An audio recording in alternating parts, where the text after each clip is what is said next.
Alors ce matin, chez Jean-Marc Morandini, Isabelle Morini-Bosc, Jean-Michel Maire et Jordan Delux ont réagi à cette manifestation d'hier. Ça ne m'étonne pas trop. J'ai vu des gens boire du champagne place de la République pour la mort d'un homme politique. Même si on n'est pas d'accord avec cette idée, ça reste un homme malgré tout, avec des enfants, des petits-enfants, etc. Et là, on fête mise au chômage de 400 personnes et la mort d'une chaîne, regardez, préférée des Français.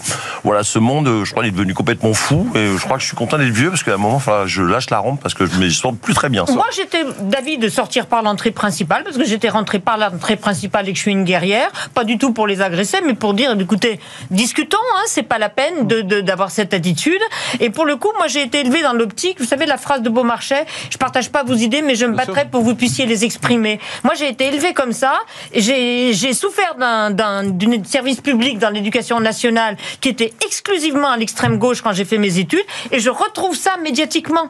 Ces gens ne supportent pas qu'il y ait une espèce de contre-voix. C'est aberrant. Il faut alors rappeler les fuseaux horaires, parce que c'est ce soir, la dernière ne touche pas mon poste. Je pense qu'ils sont venus hier parce qu'ils se sont dit il n'y aura pas beaucoup de sécurité. Évidemment, il y en aura beaucoup plus ce soir, puisque on prévoit évidemment avec tous les gens qui vont venir, et puis les happenings que Cyril sait faire, beaucoup de monde. Mais voilà, moi j'ai été totalement scandalisé, quoi. Enfin, franchement, quand tu vois les animaux de la 8, Sandrine Arcizet qui se met à pleurer avec Élodie, mais quoi, ces gens-là qui sont là en train de se réjouir de ça, parce que là, ils sont devant chez Cyril, mais on est tous impactés de cette histoire, Autant, vous avez vu, vous avez passé les images de William Lémergie, c'est tellement touchant. Enfin, je veux dire, et alors ces gens-là se réjouissent, ils sont contents. Donc je comprends qu'ils sont de gauche. Les gens de gauche qui sont sensiblement pour le travail et contre le chômage se réjouissent donc de 400 personnes qui vont partir. On précise qu'il n'y a pas un seul syndicat qui s'est exprimé sur les 400 suppressions d'emplois. Voilà, Jean-Michel Maire, Isabelle Morini-Bosc et Jordan Delux qui réagissaient ce matin chez Jean-Marc Morandini sur CNews à cette manifestation, Olivier d'Artigol, cette manifestation tellement médiocre, tellement minable, qui en dit tellement plus sur ceux qui sont là. C'est des réactions pavloviennes, je vois très bien d'où ça peut venir, et c'est le petit côté nous sommes des résistants, et donc les vrais résistants ont pris en d'autres temps d'autres risques pour le coup.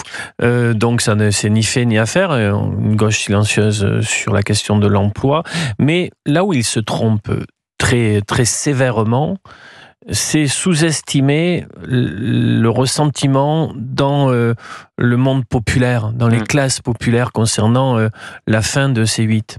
Et s'ils veulent être sur une stratégie électorale et politique de reconquête de ces classes populaires, encore faudrait-il qu'ils ne dédaignent pas ce que les classes populaires apprécient en fin de journée, pour se changer un peu les idées, pour passer du bon temps, pour se cultiver aussi, pour accéder à des sujets de société. Et ce qui a été frappé à l'aune au sceau de mépris de classe montre bien le divorce aujourd'hui entre une élite politique, certains militants, et leur base sociale. Alors je vous le dis, Cyril Hanouna a pris